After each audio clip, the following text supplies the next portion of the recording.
Too long.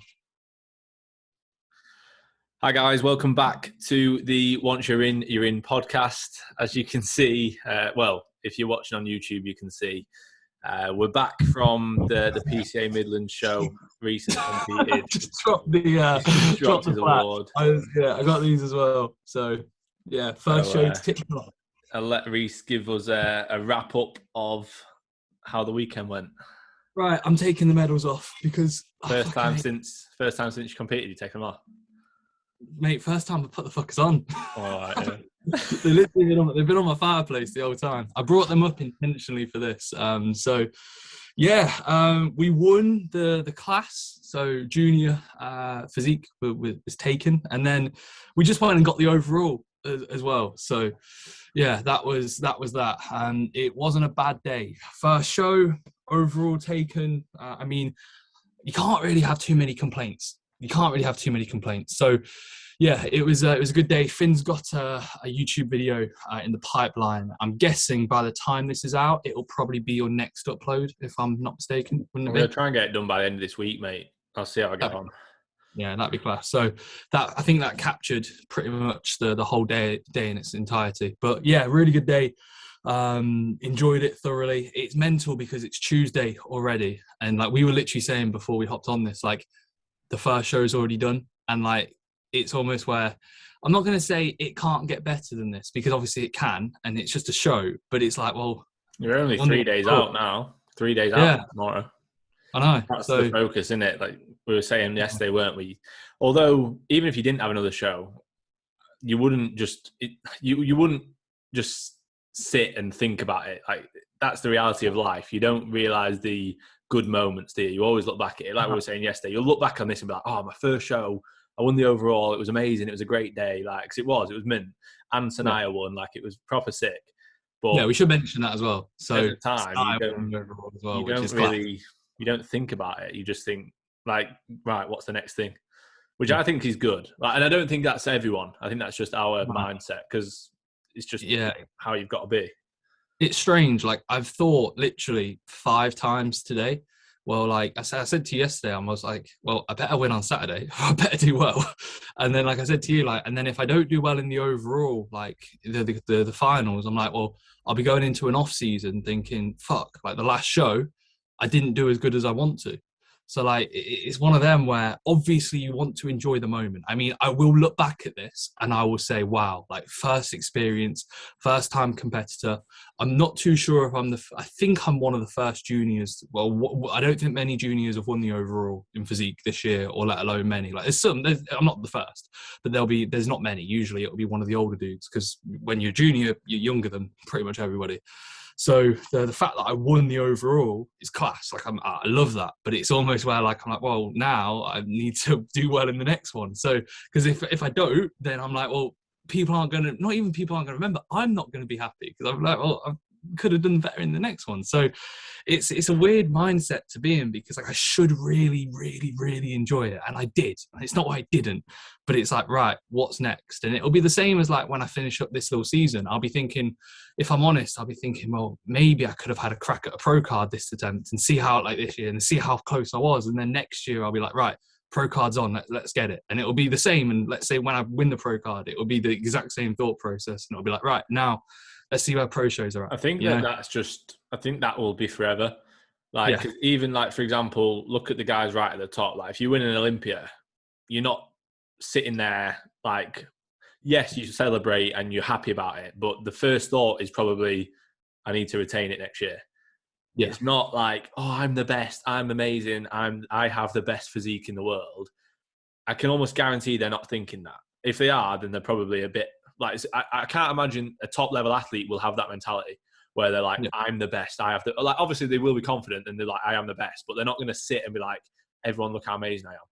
Instead, it's like, right, yeah, cool, I won. Now I need to make sure I'm doing X, Y, and Z to win again.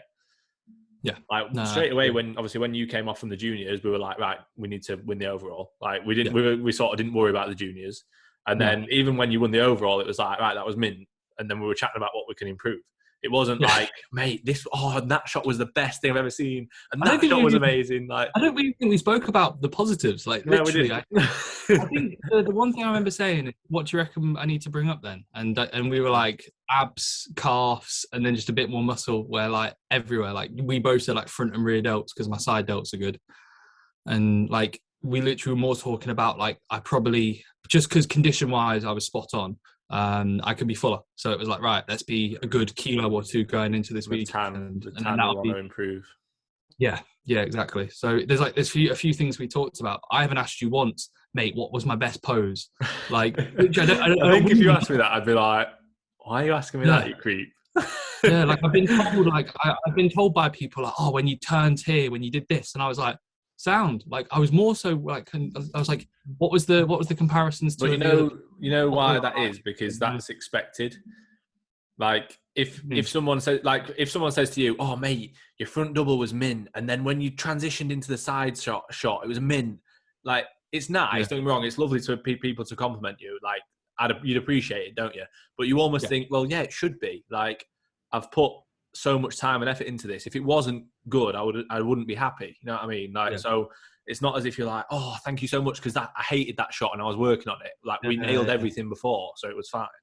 Yeah, Comran said to me like he said something like when you turn to the rear, it was like lights out. It was like wow, Yeah, like yeah. and I literally was like, I said to him, my first reaction was, well, if I'm honest, mate, I was like, that's literally the amount of times I've got myself close to tears on an RDL or a stiff leg deadlift, and I've gone in and it's been like a fight or flight. There's no chance I'm not progressing this. Like every single session is like I'm not thinking about the stage, but it's where like my back should be good because of the amount of fucking work I've put in. Yeah, You know, exactly. like it's the same as like if I was to, let's say, if we were to, like, I saw a screenshot and it was like me on my side, it was like one of the side shots, and my delt was popping, and like you could just see my pushing musculature.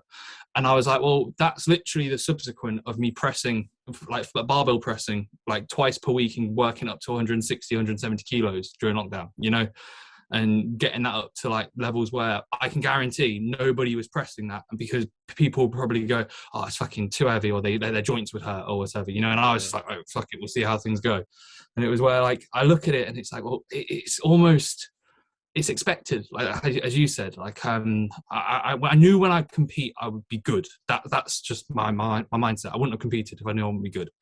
And it's not what I've confirmed, oh, I'm good, I'm great now. It's not at all like that. But it's more so like when things come to action, it's like, right, well, I expected this. This is what we wanted. The class was an absolute minimum. That's pretty much the thought process. And like it was within the first, like we said, we gave each other a hug.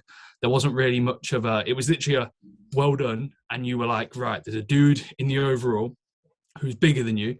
He's a lot fuller. He's a lot more round, but condition wise, you do him this, you posing, you do him. And like, I was like, okay, cool. Like that's like the next goal in line, you know? It's funny as well because we said, didn't we, yesterday? We didn't even talk about the overall really. But No. I think we both knew that was what we wanted anyway. Like we never really spoke about it. We never even spoke about the juniors. I don't think we ever spoke about winning. No.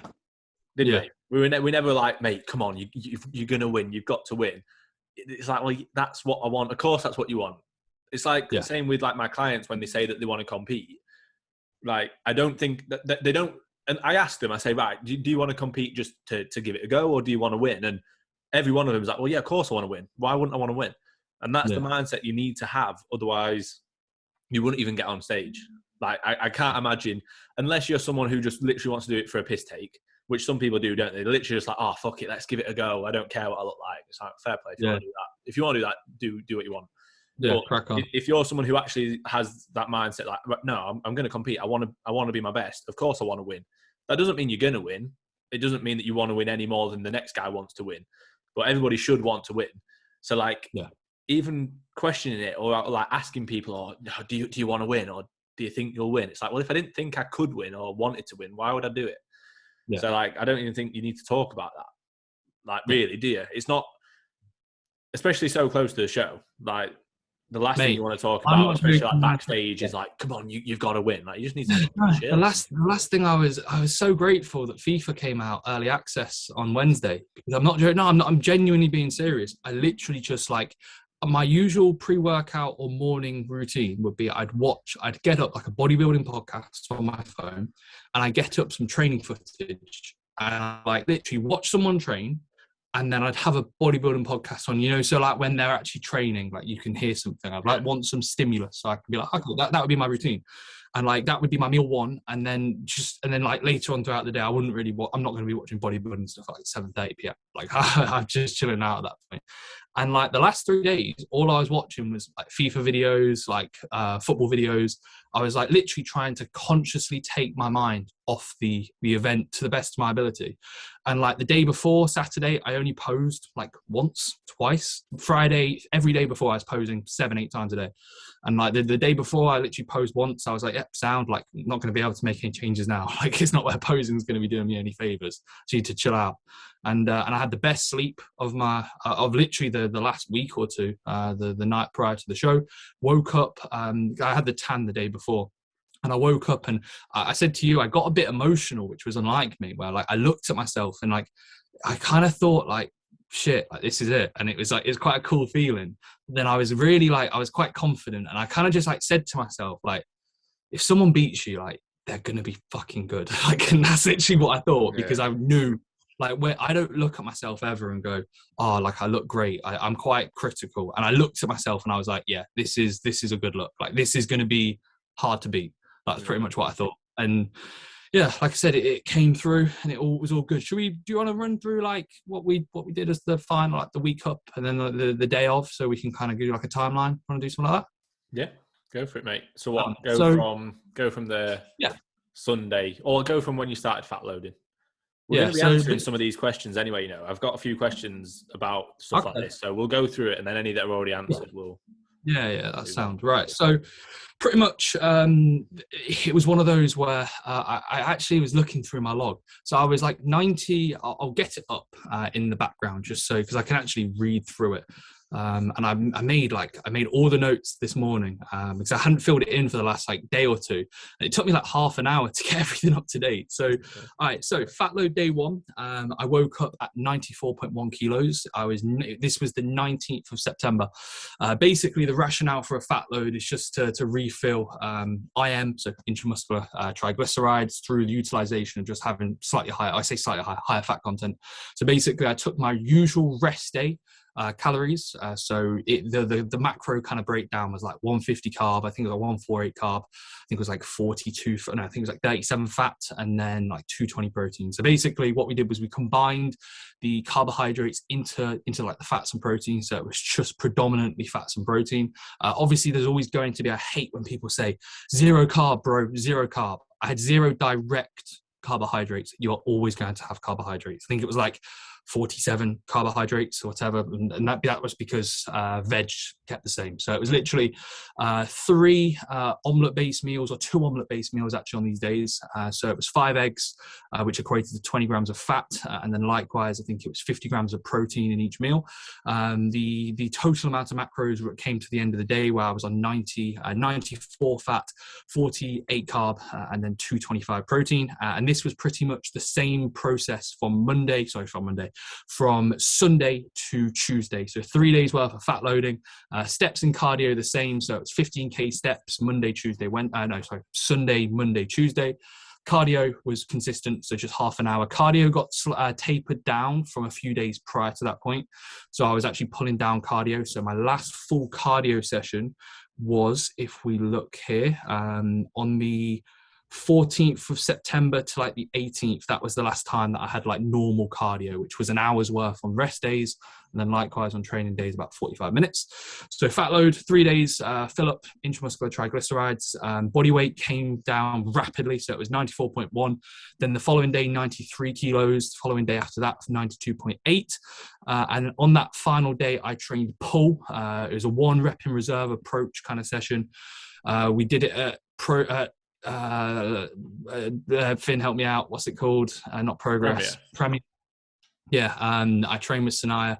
Horrible session. 3 days worth of like no direct carbs. I picked up a bench and thought it was anchored into the floor. Everything felt so fucking heavy. Like it was, I literally I felt like a child. I've never felt so weak in my entire life. Getting off a machine, it was like, you know, when people say like, oh, I was walking through quicksand, or like I had concrete in my shoes. I literally was absolutely battered at this point. I don't think I spoke to Sanaya more than a sentence. Like I literally, my replies the whole day were 2 words, like yes or no. And it was sharp answers. Like I was a bellend. So that was that. And so that was 3 days worth. And then Wednesday, carbs went back in. The thought process here was to not fill up massively, but we had a push session. So this was the final training session. So we almost wanted to experiment. So we went with 550 grams of carbs. Last cardio session was ticked off. So it was 20 minutes in the morning fasted.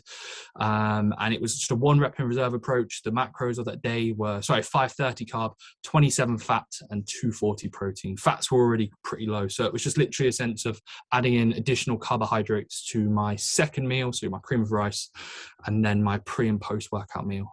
My post workout meal took me about, say, 50 minutes to eat, because I had my cereal and then I had 3 bagel thins, and I ate every single bit of cereal like with my hands pretty much.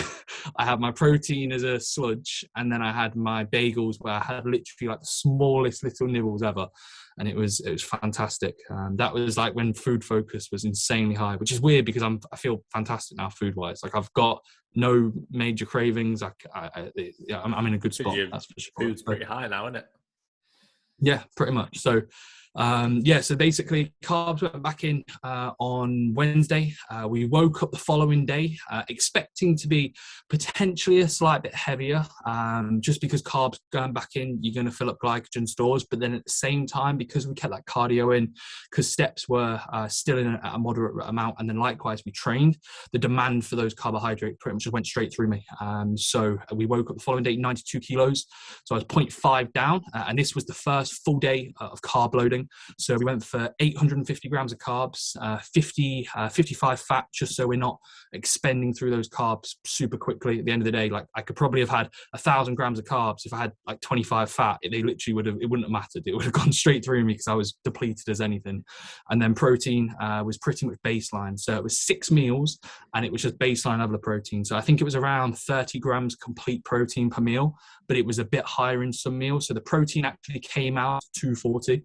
So it would have been better. I probably could have had that slightly less, but then I wanted complete protein to be within kind of, let's say, a realm that's going to be optimal, especially at my size. I didn't really think there'd be much benefit to having it at like 20 grams or whatever. So, but you definitely could get away with it. That's for sure. So that was that. First day, woke up 0.8 of a kilo heavier, which, if I'm honest, I expected more. We said, didn't we? We wanted to spill over on that day a fair bit heavier. So only 0.8 of a kilo up, which I was like, I wanted a bit more. So what we did was the exact same food approach. We were going to go for a very high day, the 850 carb, and then probably like a 700 carb day. So we're actually going to reduce it. But what we did this time is we had the same food. So literally the same food. However, the only change was I didn't train the following day, and I woke up at 93.8. So 1.8 kilos put on in 2 days, 1.8 kilos of fat a day before or 2 days before a show. I was panicking. I tripled my clen dose. I did 4 hours worth of cardio. I did 100,000 steps. Yeah, diazide was in. I was worried. I was like, I fucked it. I can't compete. I pulled out from the show. I had to sit him down and convince him it's all right. Just take 3 diazides. We sound. Yeah, that's all you need to do. Take that and take a fuck ton of clen, and you'll be back to where you were. And that's pretty much what we did. We didn't do that. It was normal. Yeah, that's how we would, just abuse drugs. That's what it was. No, so we that was expected. I was happy with that. And then the day before the show, as mentioned, woke up at 93.8. It was protein and fat meals. So this was pretty much, it was a weird day because I water loaded as well.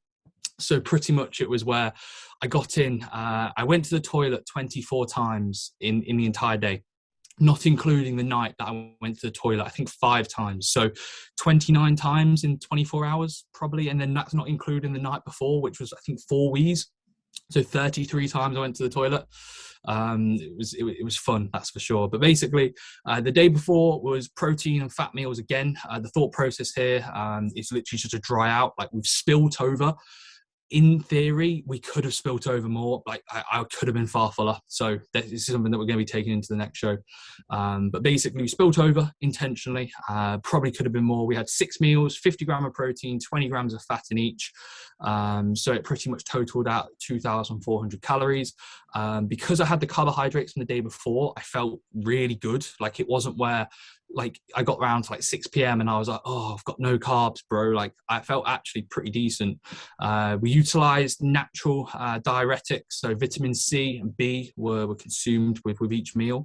And then likewise, we pretty much added about 60% onto my total caffeine intake. So I had 750 milligrams of caffeine. I think it was actually a bit high. I think it was 780 because I had a Pepsi Max, which was, I think, a 33 milligram kind of dose. So let's just say 800 milligrams of caffeine. Which was the highest it's been in a long time. I had 2 Rain energy drinks by midday, and I was off my tits. Like, genuinely, I absolutely love the yellow Rains. These have been a game changer when it comes to prep. On a rest day, that's the energy drink. And I had one today, and it didn't mess me up, but I was like, you know, when you had too many. Like, I had 2, and 2 was too many. Like, I didn't enjoy the second. It fucked me up. So yeah, it wasn't enjoyable because you're on like no carbs, but you're jittery, and like you've gone to the toilet 15 times and it's 1 p.m. I was like, right, this is strange. So it was a weird day. But we went to the hotel, had my first layer of tan at 7:30, and basically 14 liters of water by 8 p.m. I didn't drink really any water. The only fluid I consumed was like 2 sips of like, I put a little bit of water in my Support Max Neuro PM just to kind of switch off in the evenings.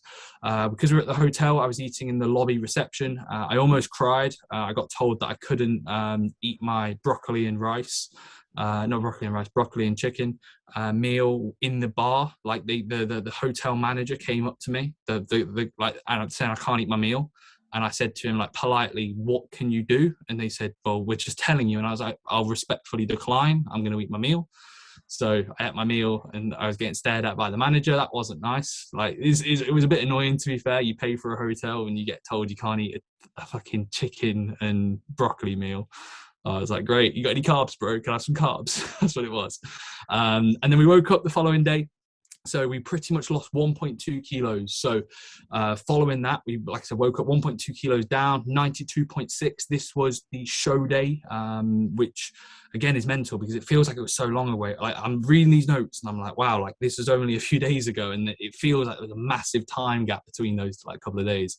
But basically had just the usual. We had 100 grams of chicken twice before the stage. I was on at 4 p.m. I was running this by with Finn. We had a FaceTime in the morning just to kind of run through the protocol. I was sipping on water, probably had maybe 300 ml of water prior to 4 p.m. So it was a bit of a slog to get up. No caffeine. So usually like minimal fluid, and literally just 100 grams of chicken twice.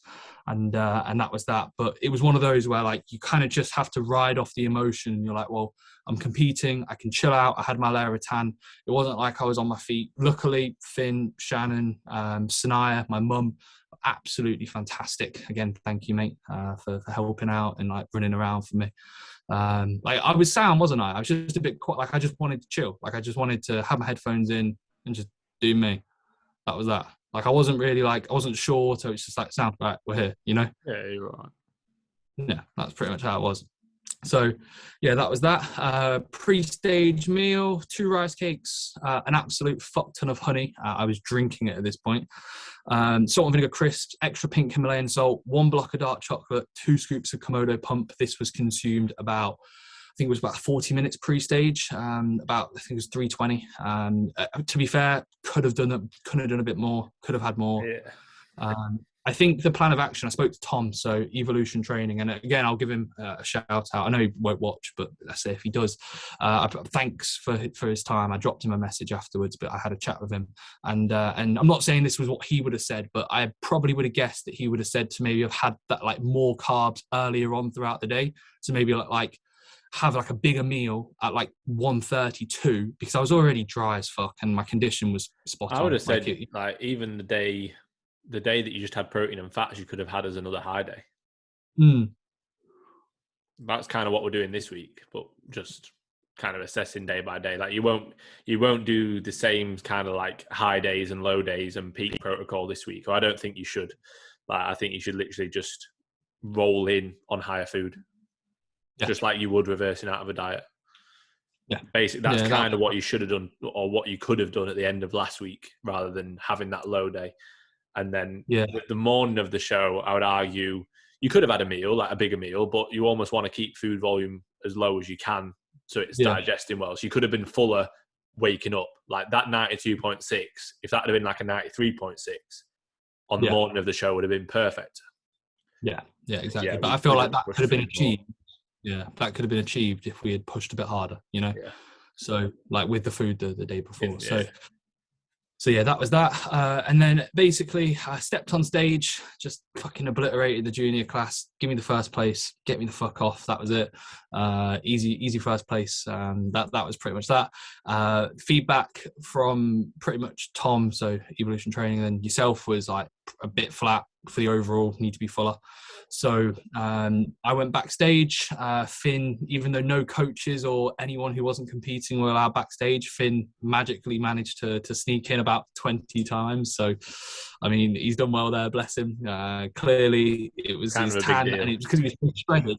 It was because he peeled. Everyone knew. Like, yeah, guys. Went on the quick sunbed before I went in. I was like, yeah, mate, I'm competing.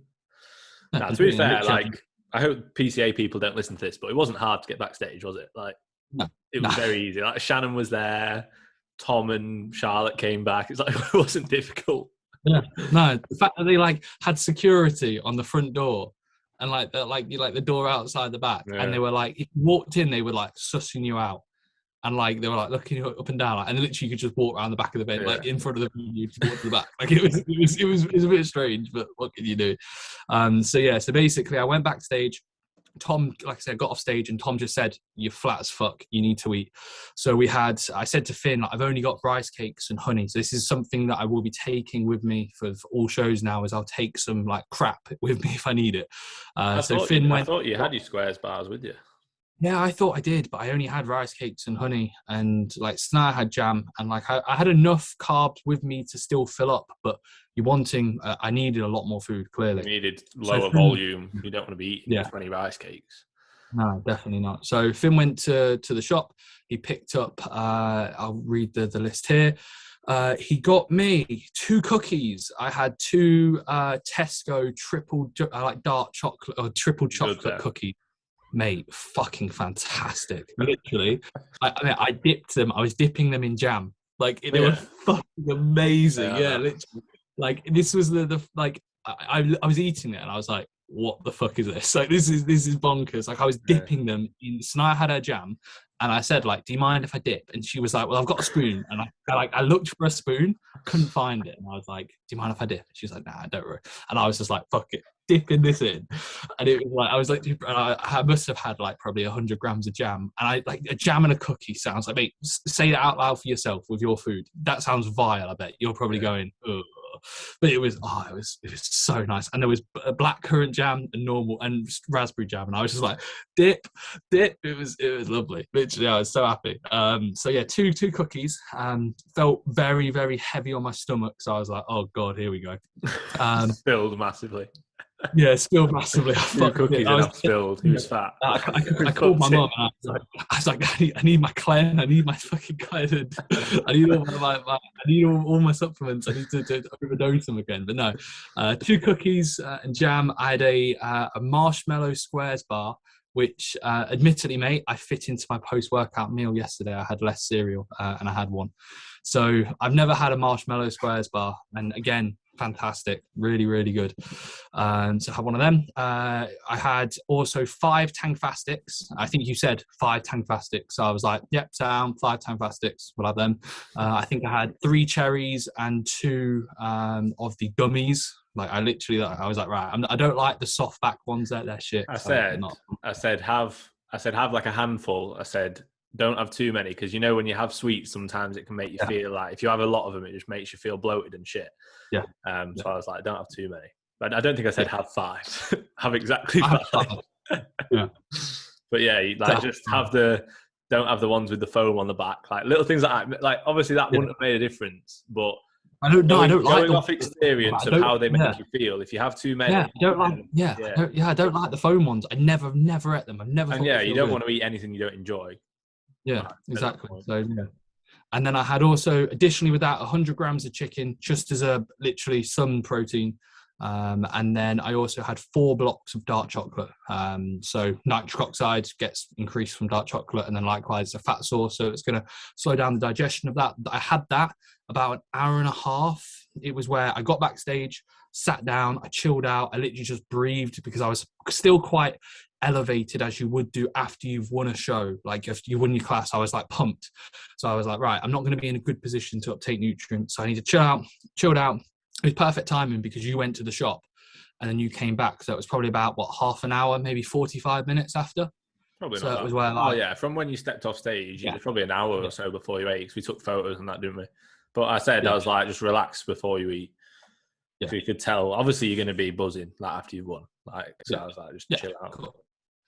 But because the show was moving pretty fast, we did have to eat. We didn't have long, did we? It wasn't like, oh, just chill, you've got hours. We were like, right, get chilled and then eat. Yeah. So that was that. And then the pre-stage, so we got called up. This was a fucking nightmare. Like literally, this was the one thing that I wish. Yeah, this was too quick. So basically, we got called, like we knew the overall was going to be the last showing. So that was going to be the last people on. And I was like, right, this is probably going to be on about 7. We all thought about 7. At about 6:15, we got called up. And the guy we knew it was going to be a bit earlier, because all the show was like, the show was running quicker. We knew it would be closer to like 6:30, but it just came around quick. Yeah. I think they called you up at like before 6, wasn't it? Yeah. And the guy said, take your time. You've got plenty of time to go on. You've got ages. You've got fucking ages of time. So like, I got up. Literally, I forgot my bands. Like I went to the toilet. I'd like walked around for like 5-10 minutes.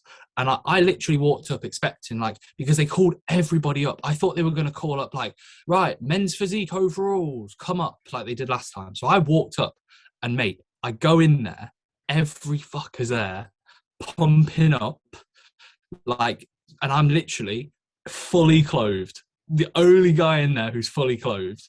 And I'm like, got my bag in my hand, haven't even ate my pre-stage meal. And I was just like, I looked around and I was like, I looked at someone, what time are we on? And they were like, soon, quick. And I was like, how long? They were like 4 to 5. I was like, oh, 45, sound. They were like, no, like 4 to 5. And I was like, 45 minutes. And they're like, yeah. I was like, sound, cheers. So I shat myself. So I was like, right. I ran to like the toilet area, like by the toilet. And I literally like stripped down. I got out my pink Himalayan salt, and I must have looked like an absolute like clown, because everyone was looking at me. And I like literally was like sprinkle it in my mouth. I was like, I nailed like a decent amount of water, and then I got the honey, and I must have drank. I put in my Fitness Pal 350 grams of honey, because I tried to estimate how much I would have drank throughout all I had throughout the day. Because I probably had I probably had maybe 150 grams of honey. Like just 200 grams of honey straight to the mouth. No intermittent breaks, literally straight in the mouth. Tried to swallow it round, or tried to move it around. It was stuck everywhere. I was like, it was so thick. And I was like, right, that's that. Get that down me. And then pretty much I had my 2 scoops of Komodo pump, which again, like pretty much dry scooping, like tried to get some water in, but I was like trying to get, and I was also like getting myself unchanged because everyone was pumping up. And then I got, like I said, got myself all ready, but I had my bag everywhere, and I kept my t-shirt on because it was like, because I was rushed, I was like, I don't know like how I'm looking. Like before, I'd had a bit of time to like feel the food go into me, feel like I was feeling quite full. I was confident, and I was, if I'm honest, I wasn't nervous, but because I was rushed, I was like, oh God, like this isn't just what an annoyance. I thought. Yeah. Like, they're not great. They need to give you more detail, really. Yeah. So it was a bit fucking annoying. So either way, I kind of had a word with myself, and I just copied exactly what I did. So I put in my AirPods. I was one of the only people who was listening to music. I put in my AirPods, and I was just listening to songs that firstly get me emotional, and then I was listening to some songs that get me a bit like quite cocky, like upbeat. And I just got a few bands here and there. I was just doing some like side raises, kept my t-shirt on. I was the only guy in the whole place who had still a t-shirt on, and I was literally just pumping up. I was like, I didn't really speak to anybody. I was stood on my own, like where everyone else was kind of like around each other, and I just had my eyes closed for like 10 minutes, and I was just letting the songs kind of play in my mind. I was like just getting myself more confident, because like I said, I was a bit startled because it was so like, oh shit, I'm on soon. Like I need to be ready. I went over to Sanaya because obviously she was pumping up, and I like said to her, because I didn't even want the distraction of her going on if she went on before me. So I kind of went up to her, like, gave her a kiss on that side of her head, and I said something like, I said, no doubts, like you'll be sound. Like it was literally like, no doubts, don't mess. That was it, literally. And I just like walked off, and I could feel myself like by every minute from that point, I was like, right, like we're getting better. Like I could just feel myself getting fuller. I could feel myself getting more confident. Then they called up the physique guys to go into the secondary room to like, that's where you're going on stage next. And I took my top off at this point.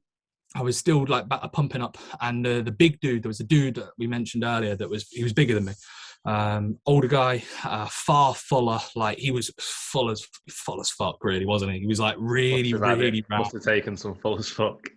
Yeah, he was legitimately like his delts were. I've got better delts shape wise, but like he was like round as fuck. Like arms were full, like everything was full. Yeah, he was just round and huge. Like I'd like to have known his body weight. Like even his calves were big. Like he was just a big dude. But condition-wise, he wasn't anywhere near what I was at. And then there was a black dude who had really round muscle bellies, really, really good shape, but he just didn't really have the size. So it was like, I looked at it and I was like, well, I'm bigger than you. I've got better structure than you. I'm the leanest here.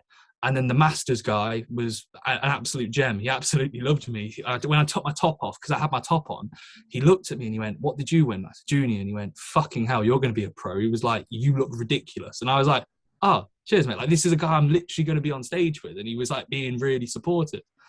And I basically, the big dude was so confident. He didn't say a word. He was like doing his pump up, and I was like just looking. I was watching him. I was literally watching him, and I was like, right. And I kind of was just like, I'm gonna get in your head. So I was like posing in front of him in between my pump ups, but I was looking past him, like looking over him, but like pumping up in front of him. And I was like doing shots that I know I look good. So I was like bringing my arms across my chest, you know, and like showing like my striations, not like flexing, like look at me, look how good I am. But I was doing it for myself. Yeah, I was doing it for myself, and I was like, right, I'm gonna beat this guy before I even step on the stage. Right, this is it. I'm doing it. And it was where I was just getting more confident, and I could tell it was like before I'm going into a set, and I know like, right, this is mine. And then we got lined up. And I had a chat with the guy who sends us on, and I said to him, like, just for words of confidence to myself, I said, do you bet on who wins? Like the guy, you know, who sends everyone up? And he was like, yeah, of course. I have my predictions. And I was like, all right, cool. We'll have a chat afterwards. I was like, let's see how things go. Like, I didn't say, who do you reckon, bro? But I was just like, we'll see. Because I wanted to know if he, like, I just wanted to have a chat. So I was like, right, we'll see how things are. And then I was like doing like press ups on the panel to like the stairs, and I was like just looking at my arms. I could see like my tricep coming through, and it was like striated, and my veins coming through. And I was like, yeah, we're good here. And then I was behind the big dude, and I was breathing intentionally on his back, like like that. And he was like, he turned around. The only words he said to me was like, turn around and went, that feels nice. And I just laughed. And then when I went on, it was like I was focused. I knew that I was just confident. Like it was like, right, like if I don't win, then sound. But personally, it was like, right, there we go. Like this is it. And yeah, that was that. Went through the rounds of posing. I feel like I was the best poser there. I've had the best posing out of the overall guys. I thought my posing, if I'm honest, was not to like be like, oh, my posing was fantastic, but I think it was a perfect blend for myself because it wasn't flamboyant. It wasn't I'm going on and I'm dancing. It was just confident. It was sleek. it showed my best body parts. It showed what I'm about. And it was like how I am, you know, like, I think you could probably agree, wouldn't you? Like, it wasn't over the top. It was just simple. This is like almost business, you know? You don't need to be over the top. No. They're not bothered about fancy transitions. Like, it's how the shots look. Like, they're not judging you on your transitions. Obviously, if you look smooth in the transitions and you look like you know what you're doing, it helps. Yeah. But they're not judging you going, oh, his transition's nice. Like, they're looking at the shot. My transitions were good. It was more yeah, so but just that's like, what I'm saying. They're not asked about that. They're not going to be like, oh, that transition. They'd literally wait until you hit the pose. And they're like, then they'll judge. Like, they're not going to be overly worrying about your transitions. Yeah. As long as you just want to look professional, that's all. Yeah. So I walked out, and then like I saw you. I think I like nodded to you, and then I was just looking around the crowd, and then like I looked towards the judges, and I almost had it as an insult if the judges weren't looking at me. So I'd like look at them, and if one wasn't looking at me, I'd just stare at them until they were looking at me, and then I'd move my eyes on. So it was like, right, why aren't you looking at me? And when I went into, I almost knew I won, because when I went into every pose, they were taking photos and the camera was literally on me every time. So I was like, right, there wasn't one time where they moved the camera. So I was like, right, we're good. Like, it was all right. And then they moved. I was next to the big dude. The big dude got moved out to the side. So I was like, right, they've moved him to then compare the black dude to me, which was going to be probably expected. And because they didn't move me, I was like, right, well, I've done the big dude. And then it's now black dude that I'm against. So I was like, same again. Let's just nail him. Like, that's pretty much how it was. Like, as much as Isn't it weird though, that, because you're not like, in bodybuilding, you don't do anything to them. So like in football or in boxing or in most sports, you will fight them in a way, or you will play against them. In bodybuilding, you're literally just posing. So like, you nailed him, but you didn't really, did you? You just posed, and he posed, and you were better. Yeah, but I just but you take it as a challenge. You're like, right, well, because it would be the same as like, if let's say this weekend I get moved out to the side, like, I don't want to get moved. I'd be pissed if I got moved. Don't move. Unless I get moved in the middle. I'll just stand. Be like, I don't speak. I'll do a kepper. I'll just say, no, I'm not coming up. I'm not moving. Not coming up. Yeah. And but no, so like, if I got moved, I'd be like annoyed, but I'd take it on the chin and be like, well, now I'm just going to make sure that my posing is fucking good, so I look better than the guy next to me, so then they move me back, you know? Yeah. Like, that's almost what you have to do. So it was one of those where, like, obviously you can't do anything, but I just took it as a bit of a challenge. Like, right, this is the next competitor that they're lining up against me. And so posed against the other dudes. Like I said, I feel like it was, I'm not going to say it was like, it wasn't a landslide. There was competition in the overall, but I think the overall standard was a lot better, but it still wasn't like, when you walked out and hit the pose, it was like, the thing is, the big guy, if he was leaner and he could pose, it'd have been very close. Yeah, because he was big, but his back was soft, his posing was shite. Like, sorry if you're listening, mate, but he didn't know what the poses were. He was looking at other people, especially in his category. He was like looking around. He didn't know what the poses were.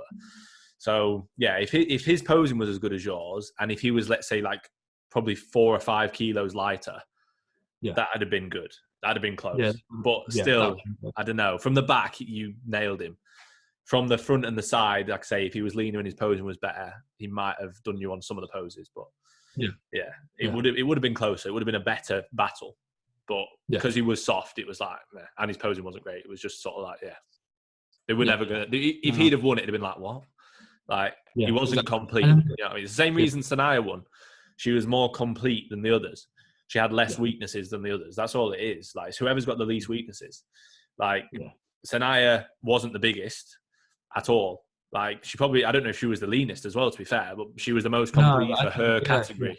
She was the best toned figure. She was like, you know what I mean? She represented tone figure better than the other girl represented athletic figure, and the other girl represented, the others, etc. Yeah, I agree. Keep rambling on, mate. I need a wee. Yeah, go for it. So that was that, and then they pretty much got us in a line. They said something like, "Let's see who the most nervous is," before they called out the overall. And I took that as a bit of a challenge. I just kept my head on, like head straight on. Everyone else was like, I could feel like eyes looking on me, like the people that were standing, like the competitors that were standing next to me. They were like looking over and like kind of like waiting for the announcement. And I hadn't been moved, and I was like, right, this is it. It's how it is. Like I kind of knew at this point that it was going to be me. So yeah, we got called. I was preparing my head slightly for not to be called. I was like almost running through my mind like, oh, it might be a different number, but like I said, well, I got the overall, and therefore we got the sword. So yeah, not too bad. But overall, really good day. That was pretty much that. It was a major honor in a sense, like to win. But then also the guys, like I said, that I was on the overall stage with, likewise the junior class, they were class. I was speaking to them before. They were all lovely lads. There wasn't a single bad interaction that I had with anybody in the entire place. Like everyone was really supportive. People backstage that weren't even in my class, they were lovely, fantastic. Like everyone was helping each other out. Like I gave a guy called Tyler Johnson and a Taylor Johnson. Taylor. It's Taylor. If it's Tyler, I'm so sorry. Taylor. It's Taylor, isn't it? Yeah, I thought that. I said Tyler, and I knew instantly it wasn't. Gave him 2 scoops of Komodo pump. So you owe me 2 scoops of Komodo pump, bro. I just had a chat with him today. He sent me some voice notes, which is nice. He won the overall as well. So basically, Sanaya won, and obviously Sanaya's my girlfriend. He won the overall, and he used my Komodo pump. So basically, I'm taking 3 overalls. I'm taking mine, and then they're 2. They're my overalls at this point. So basically 3 overalls taken for myself, 3 overalls for the coaching page that I'm going to be putting up. Imagine, that'd be fucking class. But yeah, it was a really, really good day, good experience across the board. And like I said, everyone that I competed against, the Masters guy was lovely. Like I said, had a chat with him backstage afterwards. I had a chat with him. He followed me on Instagram, spoke to him. The support received from, let's say, people probably listening to this podcast, likewise, had clients come. I know Josh Jenkins, so big shout out to Josh and Conran. They both came up. Likewise, Tom Taylor bought me a little gift. Got me some food, which was, I love anything that's like a small, like kind of thoughtful gift. So these are 3 clients that I've coached now for pretty much, I think Tom Taylor's like 20-ish weeks. Josh is about 30. Conran's like 40 plus weeks. So like a long time. And it's really good to build relationships with these guys. Likewise, to meet Tom Taylor's girlfriend, Charlotte, who's a great listener of the podcast. It was fantastic.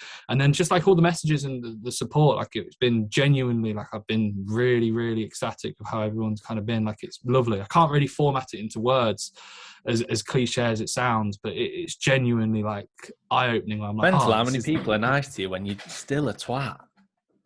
Yeah, I know. So, but yeah, it is what it is. I can't really be too cocky because like I want to be like, I said at the start, guys, even if I miss, I can't miss. You want to be. You're doing it now. I don't want to be cocky, but you're doing it. It's fine. You're allowed. Yeah. You won. Yeah. No, I'm not allowed. I'm allowed if I fucking win everything. And even then I'd be like, well, I'm not a pro. So what the fuck does it matter? Like I just beat up some people in amateur shows. Like you're only as good as your competition, I guess, or the people you're up against. So yeah, like I said. Go on. Go for it. What were you going to say? I was going to say, like you said, like support from people like listening to the podcast and that. Like I said to you, when I was at the UKDFBA show, I had like 3 different people saying to me, like, when's the podcast coming back?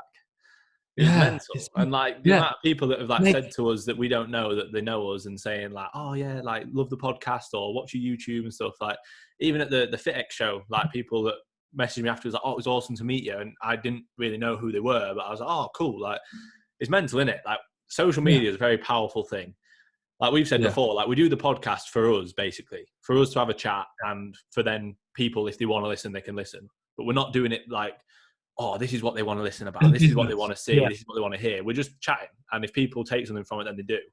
But then it's weird when you actually get the viewers or the listeners that are actually people on the other end. Like it's like, oh, cool. Like, it was mental. When like 3 people said to me, I was like, oh, mate, I'm sorry, we'll get back on it. I say it's Reece's fault. It's not me. I've said to all clients that they mention it, and I've said to them all, like, it's genuinely like staggering because you pay for, like, for example, with clients, you pay for a service and I have to understand that I provide the service. But I was like, but the fact that you're thoughtful enough to just ask me how I'm doing or like to say congratulations and to like, we have a relationship where like, if I was to bump into some clients like Josh Jenkins who came, like I've never met him in person. And it was literally like, we were like good, really good mates, you know, and it was lovely. Cool, and the innit? fact, yeah, like I had people like my mum. My mum was the one who was more blown away because she's not in the kind of social media realm. But she said, like, when I walked out the first time, everyone around her were like, "What the fuck? Who's that?" Like, or if they knew who I was. And when my mum shouted, like, "Go on, Reece!" Like, everyone looked at her. She said around her, and they were like, "Is that your boy?" And she was like, "Yeah." And they were like, "What the fuck? Like, this guy, like, he's ridiculous." And then like she was Cool, walking innit? around. Yeah, and then she was speaking to people, like people would speak to her because obviously she was probably just on her own or with Russell. And then they were like, "Oh, so who are you here for?" And then she said Reece. Like she wouldn't even say, "Oh, Reece Fit" or Reece Pearson. She said Reece. Reset. And they'd instantly be like, "Reece and Finn," or "Oh, Reece Fit." Yeah, oh, wow. Like you see how good. Like, and it was like my mum was like, "You know, like everyone knew you. Everyone like knew who you were." And I was like, It "It's is mental." weird. Yeah, because it's like you don't realize. Like it's literally just you The just do thing what is, you do. Like there's levels to it, isn't there? Like, yeah. In the grand scheme of things, we're nobody, and exactly, that's that's what what I mean. We're not like. like so. Yeah, I don't want it to come across as like, oh my god, everyone know. Like, it's not that at all. But even a few people is cool, and it's weird for us. Like, it's like, oh my god, like as if how do they know who we are? But of course, people who follow bodybuilding and follow PCA or follow men's physique or follow natural bodybuilding are kind of going to know who we are and maybe have seen some of our things. Like, but you don't think of it like that. That is weird. yeah, I don't think I ever will as well. I don't think even like if I had, unless I got to the point where you go outside and like, you know, like someone like crazy fan, imagine being Ronaldo. Like obviously yeah, he knows that everyone knows who he is. But yeah. I feel like most people, until you get to that point, Yeah. you'll You always just, like, I'm just me. yeah, Like I had, like I said, Taylor, come up to me, good old and Tyler. like he walked Tyler up, and his yeah, shredded ball sack. yeah, shredded balls. Yeah, he walked up to me. I was lying back, and he was like, "Mate, I love like your posts. I love how you are. Like you're really like genuine, down to earth. Like your training, everything." He was like, "I love following you," and I was like, I thought to myself, I literally just post coaching and like an odd training clip over there. Like it was like I don't even really act like myself on my stories half the time, especially in the last couple of months because I've just been battered. Like I've not really been myself. It's just been kind of like this is what my stories are. But it was like I was like, oh, genuinely, I appreciate that. It's like that's lovely to hear. You know, and it's like it's the So joys of social when I media. came to see you, like I saw him and I was like, I recognized him from like, Instagram, but I couldn't remember his name. But I knew who he was, and I was like, "Oh, hey, mate, like you look mint." He was like, "Oh, thank you so much. Like I love following you. I watch all your stuff." And I was like, "Fuck, like Yeah, and that's it's so like cool." yeah, Mental. yeah, and like I said, you build up like perceptions of how people are probably. He's So like, lovely. He's a yeah, mint guy, yeah, proper sound. yeah. Like genuinely, like I was taken away with how much of like a gent he came Yeah, across. he was so buzzing as well when he won. I was dead happy for him. Like you could tell on stage, he was just a really lovely guy. He must have said to me, he must have said to me 3 or 4 times, "Have you been on yet?" And I said to him, you know what I said to him every time? I said, "You'll see me because I'll be wearing my first place trophy." I was like, my first place medal, that'll be it. I said, that's when I'll be on. And I was like, I said it to him as a joke. And then he won and he came up to me and I was like, there we fucking go. And then I won and he came up to me and hugged me and he said like to me, he was like, there we go. And it was like, where for the overall, because I won the overall before him, I like was chatting to him before, like I came off stage and like I said to him and he was like talking to me like, I need to do this guy is the guy I'm going up against, like he's the main competitor. And like I kind of just said to him, I was I gave him like a little pep talk, nothing like I'm not trying to sound like I was like trying to motivate him. I was just like, again, no doubts, fucking be confident, you'll be sound, like literally go for it. And yeah, he did it. So yeah, genuinely, like how confident you like, are, like being confident in bodybuilding is a massive part of it.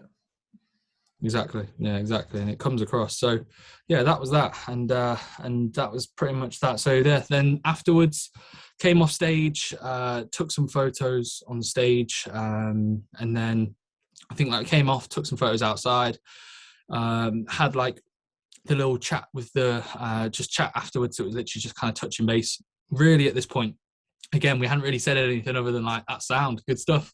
And then I spoke to Finn about like I know Sanaya. I was a bit envious. I wasn't envious. Sanaya was having like she's going out for pizza, ice cream. I think she had Monday as like a complete day off. Like I think she still hit her macros, but she had like 100 fat, 550 carbs. So basically, it's just like a cheat day.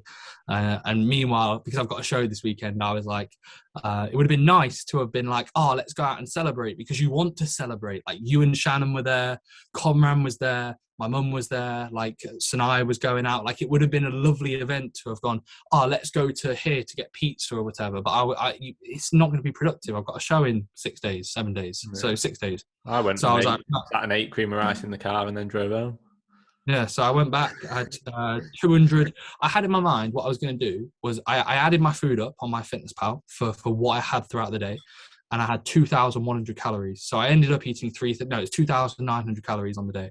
So I had 200 grams of Special K cereal, and then it was 50 grams of whey. I had 91 grams of protein that day. That was like literally the lowest, that we said it, the lowest amount of protein I've probably had in the last 9 years. That's mental, isn't it? Yeah. So that was that. But it was one of those where, like, I said to myself, I'm just going to eat until I'm like full. And I had the 200 grams of cereal, and I was like, yeah, sound. That's like, exactly it wasn't what I did. Yeah, I had in my mind, if I'm hungry afterwards, I'm not gonna have 700 grams of cereal, because I'd be like, well, I might as well have just gone out for a pizza. Like, I might as well just gone and had some shit food. But I was like, if I'm hungry afterwards, I'll have more food. I just wanted to eat until I was like, right, I feel pretty, like, from a satiety standpoint, I'm all good. So I had 200 grams of cereal. That was that, and it was pretty much spot on. Like, it was where I went to bed afterwards, no issues. And to be fair, like, now I feel fucking fantastic, because cardio is, like, this week is another peak pretty much. So food's a lot higher. Today it's 500 carb, rest day. Steps are moderately high. It's like 13 to 15,000, and we just do rest day steps pretty much. But, like, because fatigue wise is so low, I've only trained in the last week 3 times, and it's been reps and reserve sessions. So it's just been like 1 rep in reserve, devolume sessions, no cardio. Steps were low Sunday, and Saturday. Like, I literally feel fantastic, to the point where I think I spoke to Sinai earlier, and she was like, said she really enjoyed, like, her day off yesterday. And I was like, genuinely, the thought of, like, having food, I'm like, it's sound, because my food's high. Like, the foods I've craving, like, I'm having 2 bowls of cream of rice today at 100 grams each. Like, that is spot on. And I'm lucky in a sense that I've digged hard enough to be able to do this. Because some people might be going into their first show and they're out of condition and they're soft. Well, we still had to dig, mate. Like, you were a little bit behind. We had to push 100%. No, 100%. I'm not saying it was easy. It was fucking horrible. Yeah, that's what I'm saying. Like, horrible. We kind of realised in time to be like in a good spot. It was 6 weeks. It was six weeks out when we had that chat in warehouse, and we said, right, we need to pull off 6 kilos. Like, it was 6 weeks out, 6 kilos a month, 1.5 kilos a week. And that was brutal. We were ready at 2 weeks out, pretty much. You still dropped a bit from there. Yeah, it was horrible. It was brutal, but it had to be done. Like, that was what you get good data from it for next time. You've learned so much, like, during this prep anyway. So next time, we know we'll be a lot more aggressive out the gate. I reckon you can actually do a shorter time frame as well and be more aggressive from the start. Yeah. Not a lot short. Like, when you do the finals, how many weeks of dieting will that be in total? Will it be like 25? Yeah, 25, 26, yeah. So I reckon next time we could look at the last show we want to do and be like, let's go for 20 weeks from there and be very aggressive from the start, because also we'll have body weight data now, because we didn't have a clue where you were going to lie body weight wise, did we? For all we knew, you could have been anywhere between 85 and 95. Like, a bit like, we don't know. Like, it's hard to tell. So yeah, it went well. Yeah, so that was that. Like, and like I said, it wasn't why I didn't dig. The reason why the podcast stopped was because it was absolutely brutal. Like, I was the worst I've felt by an absolute mile. Training was like, my training didn't actually suffer that much from a performance standpoint until 2 weeks out. I was getting stronger. The mental kind of need for training was horrendous. I hated being in the gym. Hated. Every set took every ounce of energy. I had no confidence in the sets of, like, that required physical demand. I'd go in and I'd be like, I feel horrendous. I'm 1.5 kilos down from last rotation, and I felt shite last rotation. I didn't want to be in the gym. Like, fatigue was so high. I didn't want to train. I'd wake up on my rest days and I had 1,700 calories, an hour's worth of cardio, 17,000 steps, and 10,000 of which were weighted. And I was like, yes, I don't have to train. Like, who the hell is going to wake up on a day where they're doing 1,700 calories and that much expenditure and enjoy it? I enjoyed it because I didn't have to train. And I love training. Training's like everything I do. Like, it's literally my number one. So it was an absolute grind, like 1.5 kilos off when you've picked up a substantial amount of diet fatigue. And at 96 kilos, I wasn't, or was it 98? I wasn't fat. It wasn't where like you were looking at me going, you're soft. It was just, you need to be tighter. It was your back. And yeah. Your back. Yeah. Like, literally, that was all. You were, even at 98 kilos, you were all right from the front. You wouldn't have looked out. You'd have still probably been the most conditioned from the front at 98. But your back just holds so much. Like, your back only came in from like 95 onwards. Like, it was leaner, but it was soft. Yeah. Like, for the rest of you. Hey, I remember we posed like 3 weeks out, and you were like, your back's not going to be like fat free. Like, you're going to have fat on your back. And I was like, motherfucker. I was like, great. And it was like, I remember I drove home. I didn't tell you this, mate. And my evening, no, I didn't cry, but my evening was awful. I was literally like, this is your first prep. You trained for 9 years, and your back's going to be soft. And it was like, I was gutted, mate. I was, because it was like, I take everything that anyone, like, not anyone, I take anything that you say, and like maybe like 3 other people, not even that, like literally just what you say, and I take it to heart. Like, you could say to me like genuinely anything, and I'd be like, oh fucking hell. Like, I actually listen to what you say. Respect the opinion. That's all it is. Yeah, I respect. A lot of people will sell you stuff, and you're like, like, but you. Like, I got told, honest, like, you're honest with me. I was getting told 6 weeks out. I was getting told 6 weeks out that I've got a pro level physique, and I said to you, "Oh, it's cool." There was a phase in Ultraflex where like everybody was talking to you. I think it was when like people realised you were competing because you were posting a bit more and you were getting closer. It was when I was about 6 to 8 weeks out, right. And I was like looking good for where I was at, and wasn't everyone like, everybody was saying you're ahead. Everybody was saying, oh my God, you're going to turn pro. Everyone was just being nice, which is fine. Yeah. Like, obviously they weren't doing anything wrong, but I remember me just saying like, I wasn't being a dick because I know that you know this anyway, but I was like, just stay well grounded. I was like, yes, you look good, but you need to keep your head on. You need to fucking keep working because you're not there. Like, you were miles out still. You weren't ready. You weren't. No. You were still a good way off. Like, but because you looked good, and because obviously Instagram is difficult to see as well, you haven't posted many photos of your back, which is normal because it wasn't compared to your front. I'd do the same. Everybody would do the same. So everybody thinks you're ready and you look insane, and you did. But from the back, you were lagging, and it was like, right, we need to get you back in, because otherwise you would have turned to the back and it would have still been, fucking hell, he's got a lot of muscle, but he could be leaner. Yeah. Whereas it wasn't that now. It was like, yeah, his back's mint. Everywhere was mint. It was like how it needed to be. But yeah, this is what I don't like about, not social media as such, because this was in person as well. But the whole it would have been very easy for me to look at it, and like, if I hadn't had, like, fortunately my head's pretty strong. Yeah, but you would have known anyway. But yeah, if it was just me, I could have easily been like, pro level physique, sound 98 kilos first time on stage. Fuck it, I'm gonna step on stage like this. And it would have been like a poor look, where in reality, it was where we had a chat, and like I said, it was like, right, 6 kilos we've got to pull off. And it was even down to like the finer details of your posing. Like, some of your posing, it was good, but I was like giving you little tweaks to make it better. Because we were saying, like, the last thing you want to do is step off stage and I was like, yeah, you'll probably win. We knew that. But it was like, but the last thing you want to do is step off stage and think you still could have been better. It's like, even these minor things with posing, like, is there anything that you were annoyed about with your genuinely? Honestly, the funny thing is, I haven't seen the live stream, because I bought the live stream. I paid 16 quid and you can't watch it. Yeah, you can't watch it. Like, I paid 16 fucking quid. Cheers, PCA, robbing bastards. Can I trade my sword for the live stream, please? That'd be great. Or can I trade my silver medal? Because you just get it for turning up. Thanks. So yeah, that was that. But no, I haven't seen any actual. I've seen footage from the crowd from a phone. That was it. I want to watch the video, when you have your, like, because it'll be better footage and I can have a look, or likewise if they PCA upload, or like if I can get hold of someone who screen recorded it or whatever. But genuinely, from every pose I've seen, I've been like, yeah, like, other than the ones that I'm like, this could be better because I could have more muscle.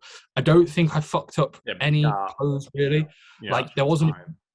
Yeah, I think when they did the 60-second pose down, I did the front pose for like 10 seconds at the end because I was like, I'm not going back to the side. Like I kind of like I could have made that better, but that was literally more so like, right, I'm just going to stand to the front. And I thought, I'm just going to stand to the front. Especially when there's only 4 of you. It ends up being a bit awkward by the end anyway, because you've gone through all your poses. And it's like, if there's like 20 of you, it's better because you've got to move around and stuff. You get to touch all the other naked boys as well. It's great. Yeah, who are all oiled up and who need more glaze. I need more glaze. More glaze needed. So, that was that. More glaze, please. Yeah. Pull my pants up. My rear double glute spread shot. Pull the shorts up. But yeah, no, overall, like, just to summarize, I was really happy. The package I brought, condition wise, I mean, it's one of those where like, I feel like condition is condition. You get respect for condition. Like you can tell the people who fucking dig and the people who don't dig. And like, I looked at my condition, and the one thing that I knew, I didn't think I'd be done by anyone who's got more muscle than me. I actually was, which I was surprised about. Not in all areas. No. But condition-wise, like I knew it was a simple case of if I was sliced, if I was peeled, I'm good. And I was sliced and peeled. And we said, like, it's funny because everyone who spoke to me was like, wow, like the condition was ridiculous. But like, I could have been leaner. It wouldn't have been good. It wouldn't have been good at all. Leaner. We said this, didn't we? You can always be leaner. Yeah, you can always be leaner. Like anybody, you could be literally to the point where you could be dying and you could still be like, right, could have pulled off 0.2 of a kilo there, bud. Like, you know, like the last thing you want to think, even like the little things like that we were saying with your skin. So like in your poses, if you push your hand in too hard to your body, your skin. My skin was so thin, like on my front. That if I was doing my side poses, I'm intentionally had to be so soft with my fist or my hand because it would actually push my skin and make me look fatter, or not fatter, but just just took away from the flow because it just put a bit of like a layer of skin there, which you don't want. Like just little things like that because that is what we're trying to do. Obviously, like a pro level physique is all these minor details, in my opinion, anyway. Like I think I agree. People do get pro cards now, obviously not easily. They don't get me wrong. It takes a lot of hard work, but easier than maybe in the past. So for me, like having a pro level physique isn't necessarily just having a pro card, because I think some people who have got pro cards don't have that level of physique. You know what I mean? They're giving out 3 pro cards per category this weekend. Carlton told me. So physique, 3 pro cards they're giving out. And I was like, motherfucker, I should have done it before. No, I can't because it's not an open class. But if you win the juniors, do you not go into the overall? No. No. So 3 pro cards, mate. All I have to do is finish top 3 in the overall. Like, I'm not joking when I say I don't think I'd be that far off. I don't think I'd be miles off. The standards will be better, though. Like, standard will be a lot better. You'll probably get PCA Pro. Or it'd be, I think it's reasonable, but it's like being Miami Pro, that, isn't it? Yeah, it's like, fuck all. It's like anything. It's like, it doesn't really matter, you know? It's like, if it's not an IFBB, it's like, unless it's like, obviously, if you're competing in the untested federations, like, obviously, I'm not going to talk down on the natural federations. Like, they have. Still not the same, is it? No, even if it was, like, I think everyone knows IFBB is like. Let's be honest, it's still not the same. Like, if you're a WMBF Pro. No, but it's like, it's different. Yeah, it's on a different level. IFBB is here, but then I'd rank all the natural feds here. And then all the other untested feds, like if you're a Miami Pro, or like I put PCA a bit above Miami. Oh yeah, but Miami massively Pro, above. Pure Elite Pro, that shit. I mean, mate, you buy 5 Frosties boxes and you'll win one. Like fuck that, you know. Like literally, no chance. I hate it. Wait, that's one thing that winds me up because I've had people as well, like in the past, either obviously they have it in their bio or in their name, or I've had people say to me like, "Oh yeah, I'm a pro," and I'm like. What? What do you mean? Yeah. Especially before I knew more about bodybuilding. They open up with "I'm a pro," and they think they are as well. Like they actually think it. Like don't get me wrong. Yeah, you might be in that federation, and I guess because you've been told you are, like you are, fair play. But before I knew more about bodybuilding, like, I had these people telling me that they're a pro, and I was like, "What the fuck? Like how?" And then now I know more. I'm like, if someone was to say that to me now, I'd be like, "You're not a pro." Like, come on, be honest. Like in my opinion. Well, to be fair, I think this is actually the definition of professional. I'm pretty sure it is. to be a professional in something, you have to be paid to do it. Yeah.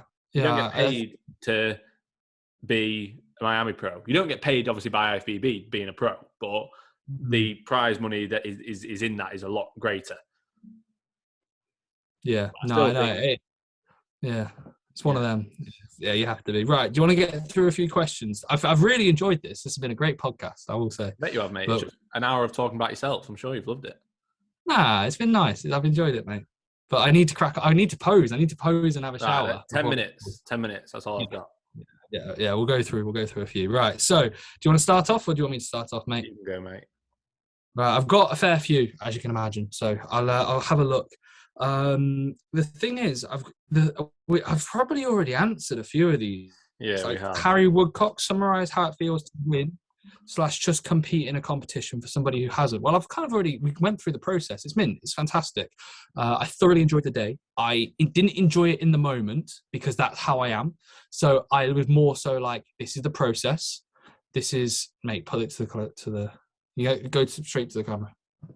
Yeah, you don't enjoy the oh, there we go. Yeah, what a photo. Like, though, that'll be a photo that, for example, like when I'm round and like you and Shannon have kids and I'm infertile, so I don't have kids, and like I'm your uncle or whatever, I'll be You're not you'll getting show anywhere up near my kids. I know what you're like. Don't say that, please, mate. Don't say that.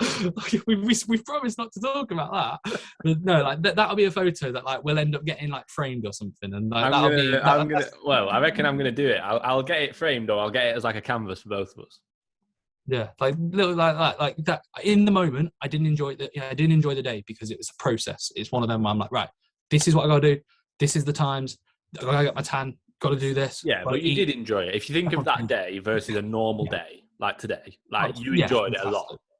Yeah, fantastic. Actually, to be fair, I've had 2 cream of rice. I'm having 2 cream of rices today. I'd argue maybe I prefer. I think that sometimes, like even just like if me and Shannon have a really nice day, like it's lovely. This has been a lovely day compared to like a normal day of training and check-ins and stuff. Like doing something different alone is nice. Like when me and Shannon went to Liverpool, like it was really, really nice. Like you got to appreciate those times where you're not doing your day-to-day shit. Not that like life is shit. Like I do enjoy my day-to-day life, but it's nice having that difference and that sort of that change, even if it's like winning a show or if it's just going shopping. You know what I mean? Agreed. Right, your turn, mate. Can you give the details on how, why, when to do a fat loading? We did. You want to go into it, mate? Like for me, not needed. I wouldn't do it. Like I don't think it's the most beneficial. Like, don't get me wrong, I think it has warrant, and like I understand why people are doing it, and it makes sense. It makes sense from like a physiological standpoint. It completely makes sense. It's becoming a massive trend. Yeah, I don't like the fact that everyone's like, oh, perfect. Basically, and don't get me wrong, like I'm not hating on like the Physique Collective or Joe Jeffrey. I think they're great. I really like all the guys. I think they're very well educated. But I almost think now, like Joe Jeffrey's becoming JP, where now everyone just follows what Joe Jeffrey does. Yeah. And it's not a bad thing because Joe Jeffrey puts out great information. So it's really not a bad thing. And I don't want people to think of it as a bad thing because I'd much rather people follow Joe Jeffrey than other idiots that don't know what they're on about. But I also think people will almost take everything where I follow everything exactly the same. And it's not always beneficial. Like diuresis in natural bodybuilding isn't the most ideal thing. We're not big anyway. We don't have that much muscle anyway. So to be pulling fluid, it's almost impossible to solely pull fluid extracellular. You're going to pull some fluid from intracellular space or from intramuscular space. It's almost impossible not to. So even with you, like you could have been fuller. And I think a lot of that could have been down to not only the fact that we could have pushed food a bit more, but also the fat load and the fact that you dropped weight over the fat load. And also the fact that I kept saying to you, don't be afraid to drink. Don't be afraid to drink on the day. And you were a bit like, I want to stay dry. You were going to be dry. You were already dry. When you're consuming carbs, obviously you're going to need to have that fluid within, or you're going to need to combine it with fluid because carbs need fluid. You need to pull that fluid, you need to pull the carbs into the muscular. So I think with a fat load, like it has its benefits and I think it makes sense. But I also think it could be especially for natural bodybuilding, it could be a bit of a fad, or not so much a fad because it makes sense, but a bit of a trend where everyone's jumping on the bandwagon and going, oh yeah, fat loading's amazing. And it's like, I've not seen anybody where I've gone, fucking hell, that fat loading's mint. I don't think that it's needed. I think the same sort of desperately outcome. need to go to the toilet. So I know we've only got a few minutes. Sam, do you want me to leave? Are you going to? Have you got enough? Or I'll just go through another one. Yeah, I was going to say, I think the same outcome can be achieved easily just through like a linear carb load. That's what I would recommend. That's what Reece is doing. Where basically this week we're just going more carbs throughout the week. Well, basically we'll assess throughout the day by day what his body weight is and then go from there. If his body weight drops, then he'll have more food. If his body weight holds, then he'll have more food. If his body weight increases a tiny bit, he'll probably have more food. If his body weight increases a decent amount, then we won't push any more food. So that's kind of how we'll do it. But you can go into like, you could end up taking blood glucose to almost peak using those, using like the blood glucose data. But with fat loading, like I'm not going to go into it too much. Obviously, Reece kind of went over what he did and why at the beginning anyway, but I don't think it's needed, to be honest. And like I say, I've not seen enough data from it to be like, yeah, it's amazing, the difference that it makes. So the next question I've got, this is from Alex Kingsley 45. So thank you for the question, mate. Is high heart rate caused by preset nerves / anxiety a problem for top set on compounds? So what I would say with this is almost what I want you to think about, and a good way to look at it is to imagine like an inverted U diagram, or an inverted U graph. So if you imagine that, you might have done it at school, like inverted U diagrams. So basically what it means is it's going to look like this, a graph. So if you're on YouTube, you'll know. If you're not on YouTube, it looks like an upside down U. Yeah, the letter U. So if you imagine on the on one axis that you've got your arousal levels, and then on the other axis you've got your performance.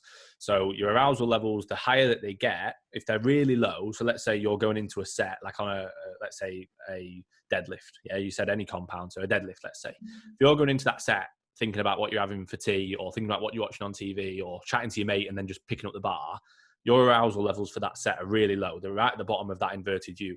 So you're not going to perform very well at that point because you've not prepared yourself physically or mentally for the set. As you work up that inverted U graph and your arousal gets higher and higher and higher, your performance is going to improve. But then that's only to a point. Going like this before a set. Yeah, where you're going to get stabbed. You don't want to be scared. But that's only to a point where then it ends up sort of dropping off the other end of the inverted U, and it comes down and down and down. So you'll have seen it before. You've probably experienced it before, where if you get overly psyched up, you'll probably not control the first rep. You probably fuck up your breathing, fuck up your bracing, and the set will be shit because you got overly aroused or overly psyched up for it. So you need to find that balance, and it's different for everyone. Like for some people, like Reece can get to the point where he cries.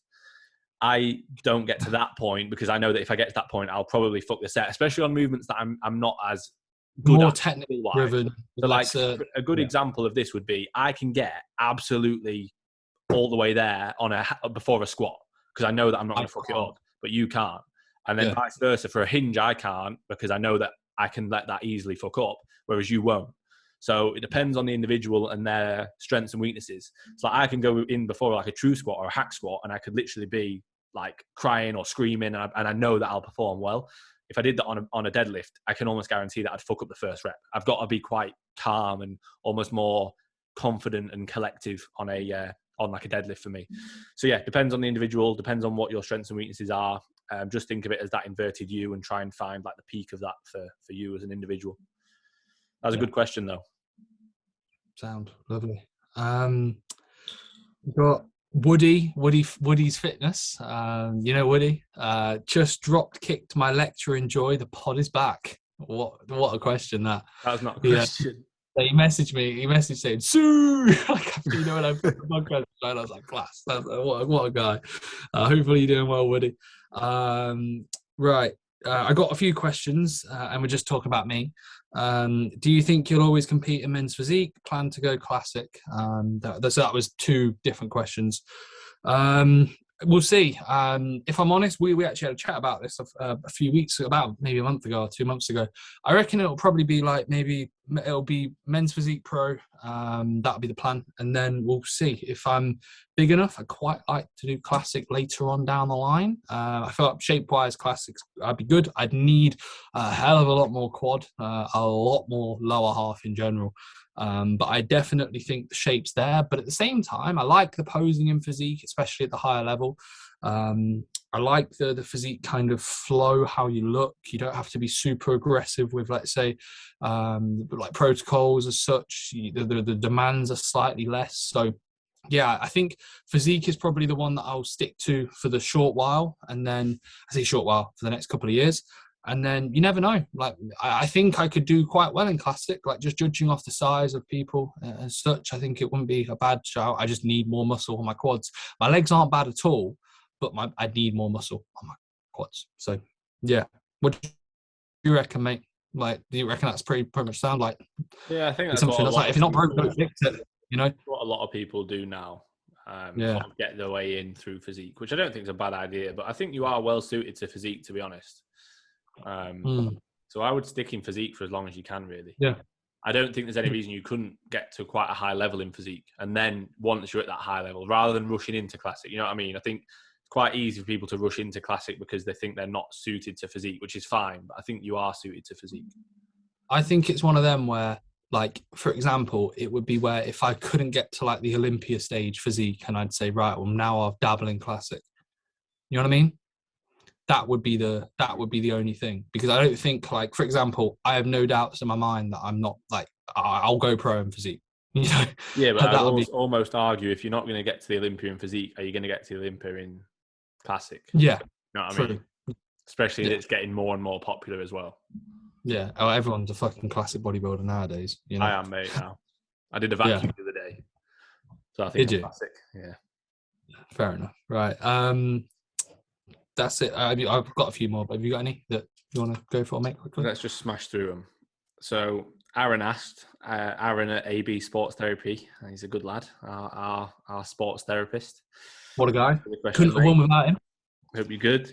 Hope your car's good. Hope your car's sorted.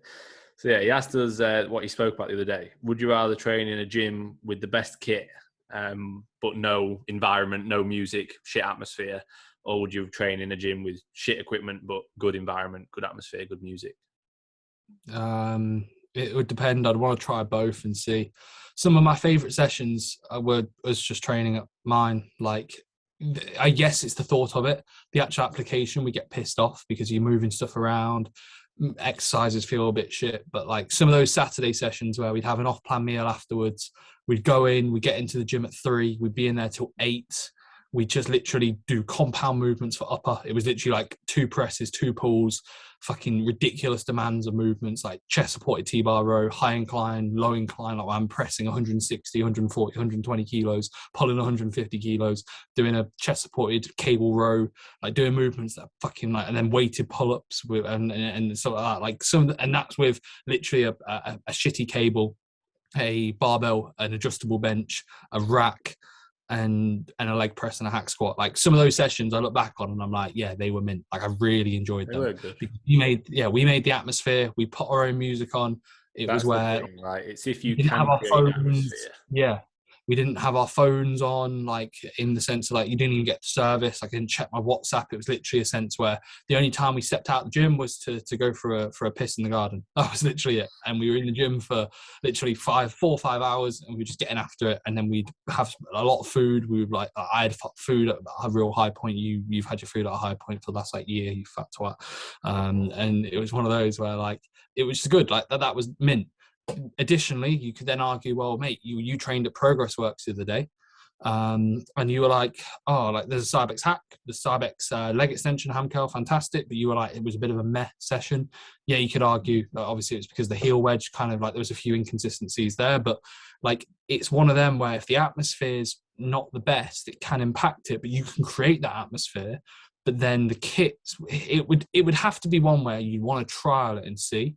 If you could do a month and then switch, perfect. I think that would be mint, because you could be like, right, next month I've got a fucking fantastic kit, but the atmosphere's shit. And by the time you get annoyed with the atmosphere, you can be like, well, next month I'm going to be in the best spot possible, but like the kit's wank. But I feel like if you were to be objective, you're lifting weights from a point A to a point B. Kit is going to be a driver, but it's not the most important. Like if you were to put me and Finn in, let's say, a normal gym, with enough kit, enough load, and then you would put us in Ultraflex, our physiques over a year aren't going to be completely different. Like if you were to have this like same me versus Ultraflex Reece and Leisure Centre Reece, as long as there's still got kit that like a leg press and hack squat as such, it's not going to be a completely different physique. But at the same time, you can create your own physique. Yeah, brand new physique. You can create your own atmosphere. You can have in your own head some of the best sessions I've ever had. When I've gone into the gym, it's been later in the evening or whatever. I've had a busy day. Like not recently, I train at the same times, but like when I was younger and I just get myself switched on, I'd train in a leisure centre and I'd be like, right, I'm just gonna get the fuck after this, and I'd be good, even in a leisure centre or such. So, yeah, like it's one of them. I guess that's the answer to that. So, if you're someone who needs external sort of factors to help, then you obviously want a gym with better atmosphere. It doesn't matter what the kit is. If you're someone who doesn't need that, then I'd say the kit is probably the best thing, and you can just create that atmosphere in your own head. Yeah. It is difficult though sometimes. Like, it's a good question. It's a good question.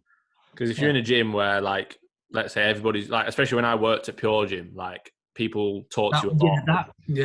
I can understand that you wouldn't want to train there because you work there. So switching on from work mode to athlete mode would be really challenging. It is difficult switching to athlete mode. Yeah.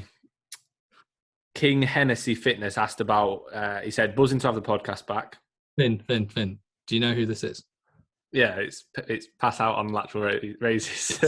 What a legend! What a legend! We love that video where you pass out on your lateral raises, mate. So genuinely, like we're not taking the piss. It's actually it's a class video. A legend.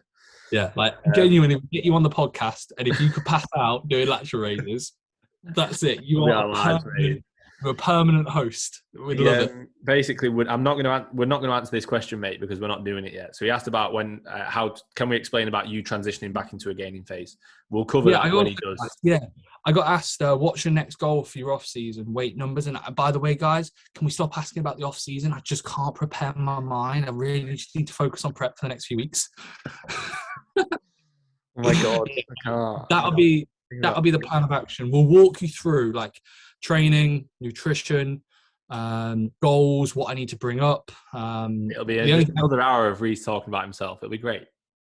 This has been the best podcast we've done so far. Honestly, but it'll be great. Yeah. Right. We'll wait for that, but we'll save. That'll be like one that we just go through. Probably won't answer many questions, and it will just be like something that we go through. I think we should do that sometimes. This one could have been that. Yeah, I agree. Right.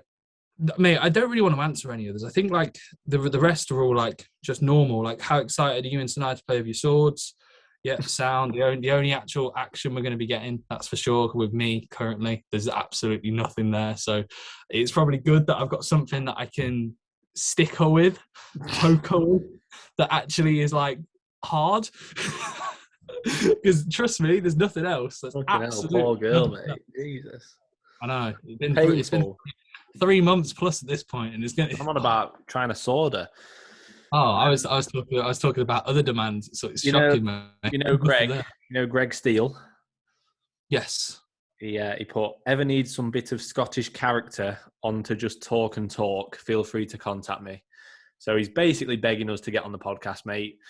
I mean, it's a bit of a beg. I mean, if you'd have messaged me and asked, I might have thought about it. I don't know about messages. Unfortunately, mate, after actually winning, all DMs are turned off. So if you just go to my link in my bio, either apply for coaching, and then we'll think about it. Drop me over an email to my business email. I'll get back to you. I'll get one of my secretaries to get back to you in due course. Usual turnarounds around 4 to 7 days. So just drop me over an email there. We can schedule a call. I'll drop you over the rates of a 30-minute phone call. Of getting on the podcast. Yeah, and we can just take it from there. But unfortunately, mate, like if we could have some level of respect, don't directly contact us. That would be fantastic. Don't directly contact. Don't talk to me. Yeah. To be fair, Greg's proper sound actually, wasn't he? Yeah, you can come on, mate. Your Scottish accent made me laugh. I'm going to go let Shannon in. Oh, sound. Greg came up to us on the show, and he said something like, the first line he said, he was like, "I thought you guys were taking the piss that you're doing physique," and I was like, "What?" And he was like, "You've been saying you're doing physique for the whole time," and he was like, "And you're fucking massive." I was like, "I thought you'd be doing bodybuilding or classic," and I was like, "No. Physique is where it's at. Physique is where it's at." And to be fair, it's funny. Like, that's literally the reaction I've had throughout the entirety of the prep, where I've said I'm doing physique. Most people would just be like, they'll take it on and they'll be like, "Physique? Are you sure?" I'm like, "Mate, I'm small. I'm not that big. I'm not that big." So yeah, clearly I'm just massive. I'm just so much bigger in person. So that's why people just think I'm clearly doing open. I actually had one guy say to me, "Are you doing open?" about 10 weeks out, and I was like, "Open? Me?" I was like, "I'm small, mate." That's what it was. So yeah. Right. Yeah, that's pretty much it, mate. A few more. Out of this, we'll end on this from me. Out of you and Finn's clients, who would win in a powerlifting meet? Who's your strongest client on the old squat, bench, and dead? Considering that me and Finn will not have a single client pretty much programming doing a flat bench, but maybe like 3 or 4 people. And a squat, I only have people who are training in pures. And even then, I'd say probably doing Smith machine squats. I don't know. I feel like Conran's probably your strongest on. But what could you pressing? Ben, Henson. His old Instagram was powerlifting. So maybe I'm trying to think off the top of my head. Like, Stan was the guy who asked. So Stan's my heaviest client. Are we doing weight fed like categories?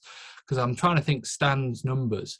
If we're doing weight categories, Niall, because Niall used to do powerlifting. Niall would be. Yeah. Niall's pretty strong for like his weight. Yeah. What do you reckon he's squat, bench, and dead? I don't know, mate. He wouldn't be. It wouldn't be like ridiculously impressive. 3-plate squat, 4-plate dead. You could easily do 3-plate squat. Yeah, are we on about 1 rep maxes? Yeah. So like, could you do the 2, 3, 4? Like the 2-plate bench, 3-plate squat, 4-plate dead? Do you reckon? I reckon he's probably done that before. Maybe not the 4-plate dead, because he does like a 160 stiff leg, 170. Mate, you could easily rip 180 for 1 off the floor. Like, you're doing 160, 170 top sets. Like, you could do 180 for a regular dead for a single. Like, he wouldn't be primed for that. I feel like for his weight class, it'd be Niall. Yeah. Although Will Jones is pretty strong. Yeah, Will is. He does like 180, doesn't he, on deads? He's done like 190, mate, I think. He did 190. He's strong at pressing as well. Like, he presses the 50s like relatively easily. Yeah.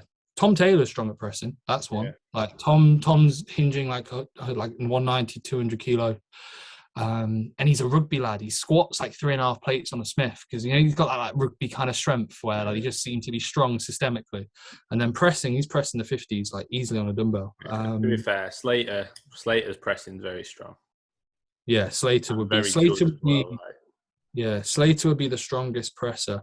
Actually, who I think might be for me, or one of them. Jamie. Jamie Smith. The TikTok.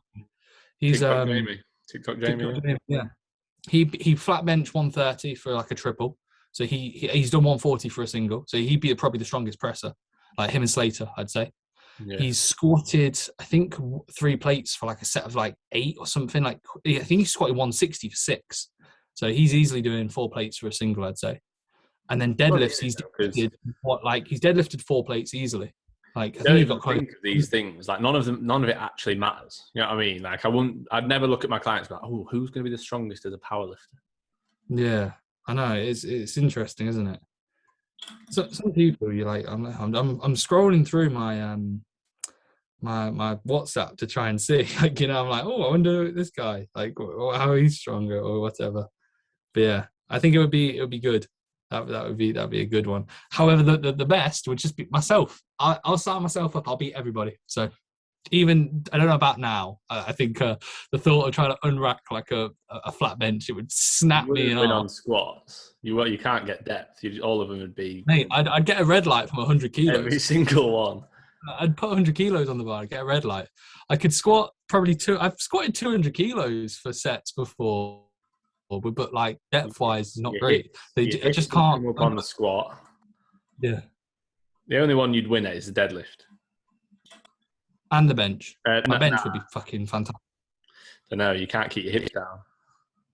Fuck off. You leg press flat bench. Yeah. Leg press is what? No, it was because the fucking bench was different. Yeah. Right. I'd be able to pause like a 160, 170 flat bench easy for a single.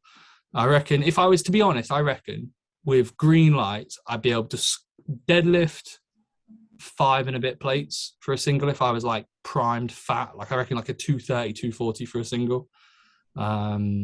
I've stiff like 220, but like this is like not now. Like I'm talking like if I was a bit fatter. I think you get I'd flat bench.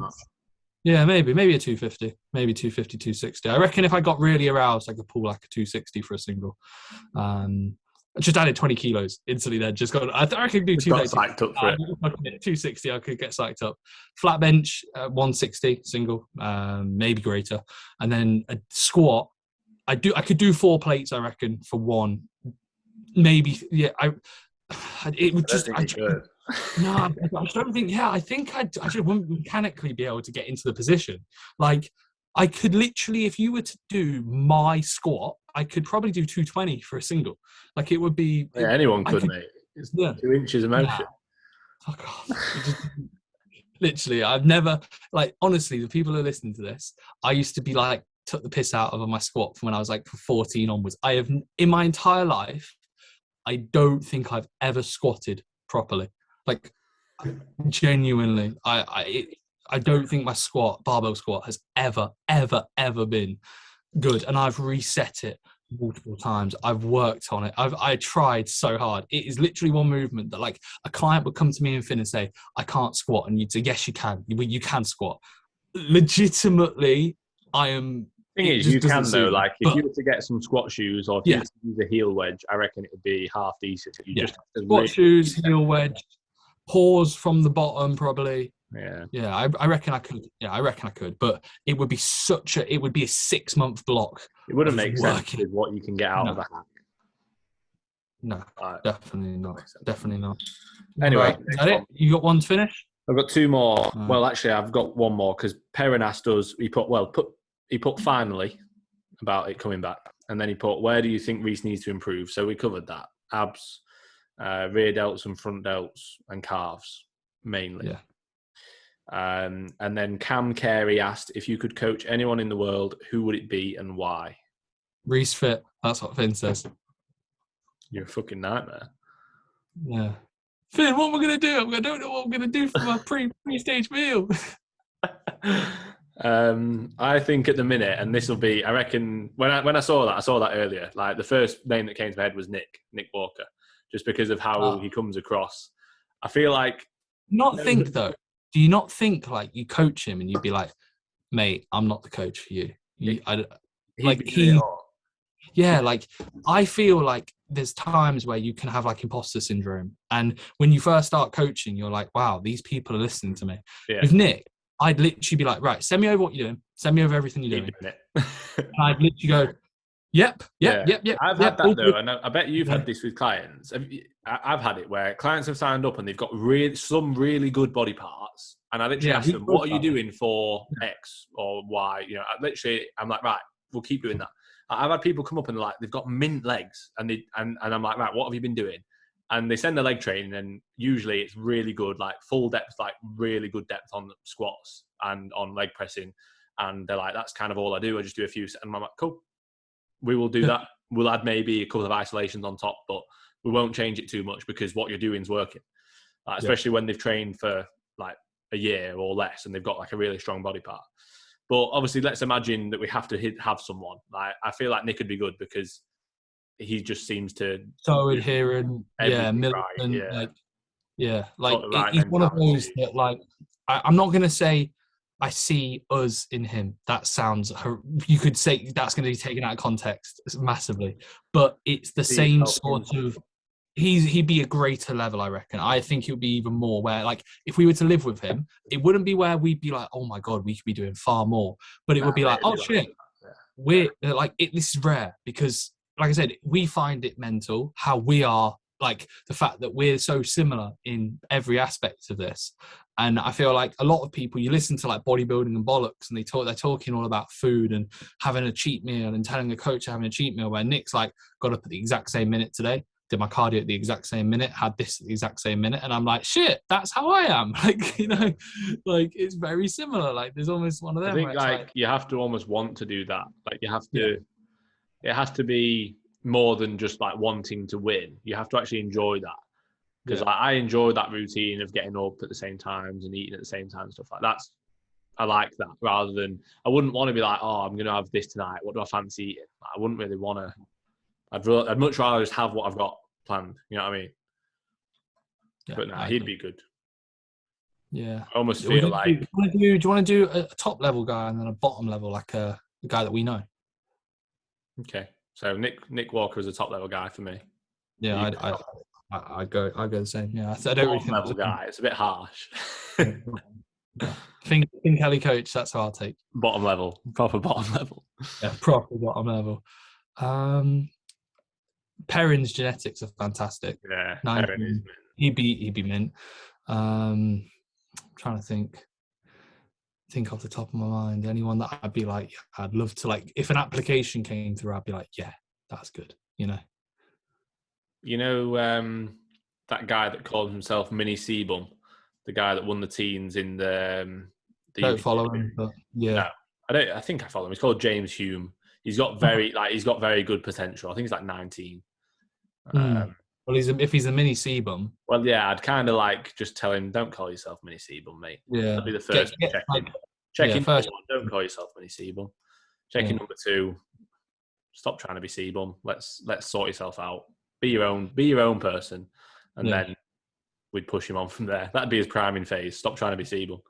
Yeah, to change your. He's got like, I'm just thinking of people who are young, because that's like what you'd want, is someone young to get them on board and get them doing the right things early on, who have got good genetics like he has, and he's very good already. He's got a good amount of muscle.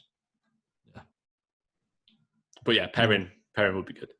Perrin was saying actually on the way home, he was like, from what I've seen from you and Reece, because obviously he knows like Tom, doesn't he? So he's seen like check-ins from you. I was doing like form feedback and stuff and messaging clients and that while I was with him, obviously, like, because I had to. And yeah, it was like, from what I've seen, like I would very happily be coached by either of you, like 100%. Like, so that was nice. So I told him, I was like, right, well, it's £500 a month, mate, for you.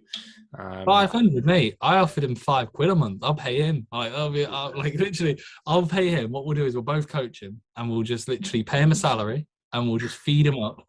And like, all he has to do is tag us in one story a day, and like, we'll just get him a funny though, this, because he doesn't think he's that good. Like, I think he knows. The thing is, like, he's not David Ladatelli, or Is he an Italian footballer now? David's Italian and playing football. Yeah, David Ladatelli. He's not David Ladatelli. Like, so if there's always to be fair, David. We didn't even think David. Yeah, David actually. Yeah, probably. But I don't know him well enough to be like, yeah, I know he'd be on the money. Like, I know, I'm not saying he wouldn't be. I don't have enough of an opinion. I don't. He's like a genuinely lovely guy. I love all his posts about like what he preaches about. When it comes to religion, I love stuff like that. I think it's not adorable, because that sounds patronising, but it's nice to see faith and someone who's admirable. Yeah, it's admirable. So yeah, but like, in the grand scheme of things, Perrin is not him, and like the genetic kind of this discrepancy is huge. But Perrin is a lad that we both know. He's sound, and he's got very, very good genetics and shape. So it's like, well, why wouldn't you? I'd want to work with somebody like Perrin. Yeah. Likewise, it would be the same as like when Tristan applied. I was like, yeah, cool, this is good, because he genetically looks fantastic. Like, and I was like, right, we get this guy going, it'll be all good, and I've no doubts we will be. Likewise, when Tom Taylor applied, I was like, cool, coach everyone. I like anyone who I can coach, and they're in. I know that we're only going to improve. But yeah, like, you'd want to pick a genetic freak who you could optimize everything and like almost like just give them the right proper guidance, and then you'd be like, right, now we're fucking talking. Now we're going to be moving forward. Yeah. So yeah, that's that. Right, is that everything? Yes, mate. Lovely stuff. Lovely stuff. I'll get back to a few on the old story, but like, thought we'd just save them for what the kind of the podcast has been about. So, unless Finn wants to leave us with anything, that is, mate. What episode is 24? I don't know. This we could make this season 2. Yeah, that would be a good option. Yeah, season 2. I don't know. S2. Yeah, we'll see. Maybe season 2 is after the show, but then if we're going to do a season after every show, I think we just carry on. Just like I said, I don't know what either episode way, it is. yeah, episode, whatever. Hopefully you guys have enjoyed. We'll try and keep, like I said, we'll just see how these are over the next few weeks. We'll most likely, we've got physio next week. So, but then it might depend. It might be where next week, because I'll be obviously prepping for the next show. It might be a bit of a skewed week anyway when it comes to training. So we might be able to fit one in, because it would be good to do a show recap, obviously, on the Arnolds this weekend. But either way, like I said, no promises over the next couple of weeks. And apologies, but it is pretty much, there's other things, just prep so hard, that's why. But again, appreciate everybody for the questions. Likewise, all the support over the last show. First show ticked off, overall taken home, first of many, hopefully. Work still to be done, job's not finished, and that's pretty much the episode of the podcast, whatever. So yeah, thanks for listening, guys, and we'll catch you guys in the next one. See you later.